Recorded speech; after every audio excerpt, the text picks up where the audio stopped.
আসসালামু আলাইকুম এভরিওয়ান, সবাই কেমন আছেন? আমি আল্লাহর রহমতে অনেক ভালো আছি। নতুন দিনে নতুন একটি ব্লগে আপনাদের সবাইকে স্বাগতম জানাচ্ছি। সকালে হাঁটতে গিয়ে আমি আর আমার হাজবেন্ড সকালে নাস্তাটা কমপ্লিট করে এসেছি। আসার সময় বাচ্চাদের জন্য টুকিটাকি কিছু জিনিস নিয়ে এসেছিলাম, সাথে এনেছিলাম অনেকগুলো রসুন। এগুলো আমি ফ্রোজেন করব রমজানের জন্য, যেহেতু রমজান খুব কাছাকাছি চলে এসেছে। এদিকে আমার মেয়ে অপরাধীর মতন দাঁড়িয়েছিল। তো টুকিটাকি যা যা বাজার সদাই আমরা বাসার সামনে থেকেই করতে পারি, তো সেগুলোই করে ফেলেছিলাম। আর সাথে দেখলাম একটা লোক কুচো চিংড়ি সেল করছিল, তো সেখান থেকেও কিছুটা কুচো চিংড়ি নিয়ে নিলাম। এখনও রোজার বাজার সেভাবে করা হয়নি। এর মধ্যেই আমার একটা পার্সেল চলে এসেছিল, তো সেটা কালেক্ট করতেই আমি নিচে চলে যাচ্ছিলাম। আমরা সাধারণত ডেলিভারি ম্যানকে উপরে আসতে দেই না, আমরা নিজেরাই নিচে থেকে এটাকে কালেক্ট করি। কালেক্ট করে এটা বাসায় এসে আনবক্সিং করছিলাম, যদিও জানি আমি এটার মধ্যে কি এসেছে। আমার যে অর্গানিক প্রোডাক্টগুলো আছে সেগুলোর কিছু বক্স এবং জার এবং বোটলস এগুলোই এসেছিল।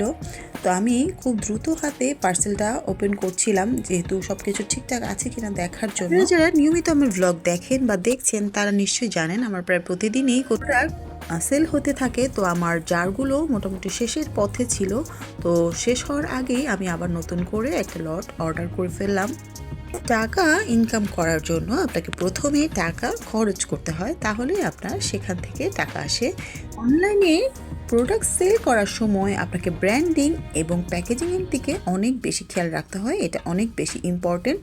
তো মেয়েকে স্কুল থেকে আনতে গিয়েছিলাম, স্কুলের পাশে একটা টং দোকানে বসে আমরা সবাই ভাবে চা খাচ্ছিলাম।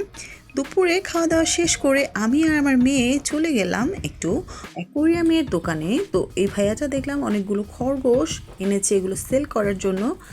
আমার মেয়ে অনেক বেশি পশু পাখি প্রেমী, সে বিড়াল খরগোশ এগুলো অনেক বেশি পছন্দ করে এবং সে বারবার ঘ্যান ঘ্যান করছিল, মা আমাকে একটা নিয়ে দাও।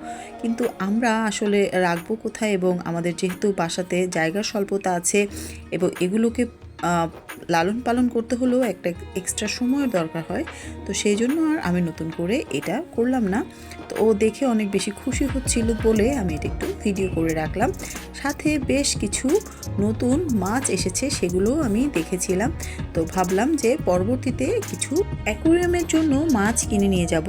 তো আমার মেয়েকে নিয়ে আমি একটু বসে গেলাম নাস্তা করতে। বিকেলে যেহেতু আমরা বের হয়েছি, আমার হাজব্যান্ড যেহেতু আমাদেরকে নিয়ে সব সময় বাইরে গেলে কিছু না কিছু খাওয়ায়, তো সেই অভ্যাসটা এখন কিছুটা আমার মধ্যে এসে গেছে।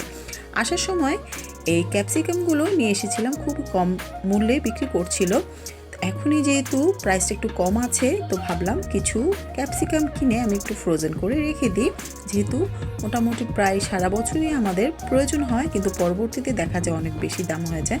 তো ভাবলাম এখন যেহেতু দামটা একটু কম আছে, কিছু ক্যাপসিকাম কিনে এভাবে ফ্রোজেন করে রেখে দিই। তো কীভাবে ফ্রোজেন করছি সেটা আপনাদের সাথে শেয়ার করলাম।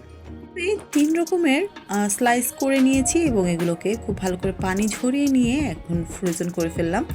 দেখতে দেখতেই রমজান মাস প্রায় চলে আসলো। তো সবাই চেষ্টা করবেন রমজানের সময়গুলোকে প্রপারলি কাজে লাগানোর।